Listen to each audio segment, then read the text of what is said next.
Most people assume the glue in an abusive relationship is the abuse itself, the fear, the threats, the slow erosion of reality.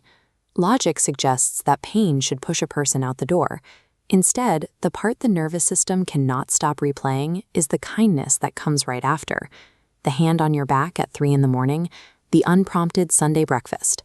This unpredictable warmth is what locks the bond in place. In 1981, psychologists Donald Dutton and Susan Painter labeled this emotional architecture traumatic bonding. Their research suggested that the engine of the bond was the specific pattern of alternating abuse and affection. This maps their findings across 75 cases.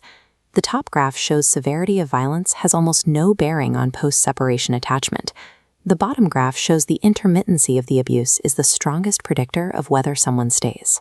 Understanding this requires looking past social or economic pressures and into the specific emotional architecture being built inside the victim.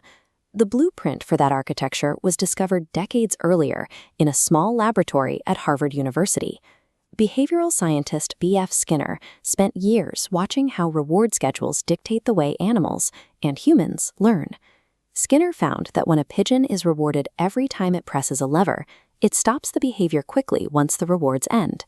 But when the reward is unpredictable, delivered on the first press, then the 15th, then the 3rd, the behavior becomes nearly impossible to extinguish.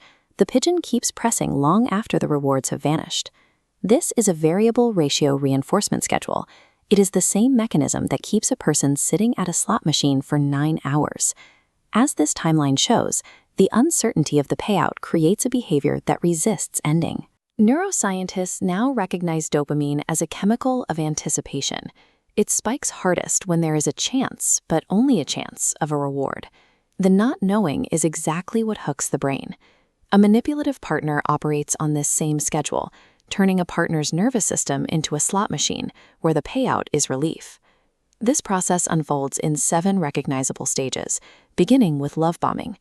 This phase establishes a massive dopamine baseline and a sense of being intensely chosen, which builds a foundation of false trust. Once the bond is secure, the cycle moves into testing and criticism. These are often small, wrapped in the guise of concern for your friends or your health. These comments introduce cortisol, the stress hormone, into the system for the first time. Then comes gaslighting and resignation. You begin running internal trials over every conversation, checking old texts to see if your version of reality is the one you can prove. The resulting exhaustion eventually leads to a surrender of the will.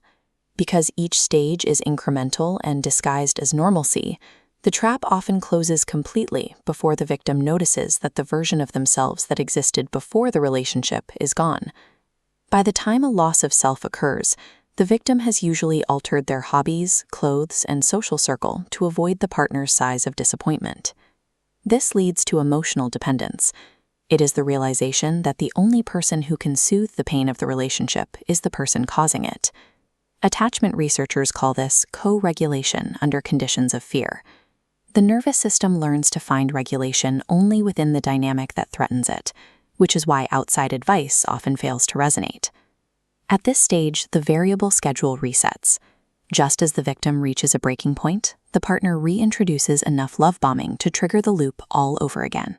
Survivors often remember the exact moment the bond permanently sealed, the moment they realized they craved the resolution of the fight more than they feared the wound itself.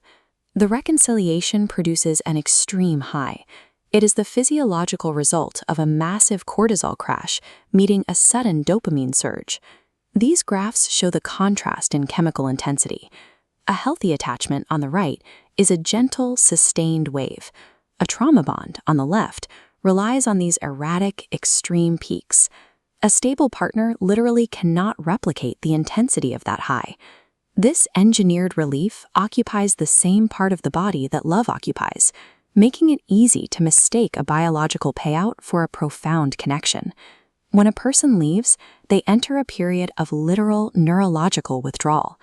The brain interprets the absence of the partner as the casino unplugging in the middle of a winning streak, and it demands a return to the schedule.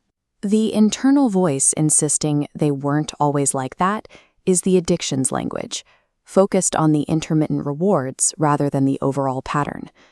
This attachment is the result of healthy human neural machinery being efficiently hijacked by a documented reinforcement schedule. It is a biological response that animals and humans alike show when subjected to these specific conditions. The unhooking is slow, and the recovery is a difficult physical process. However, identifying this dynamic as a predictable schedule rather than a unique romance provides the first piece of vocabulary necessary to begin the long work of stepping away.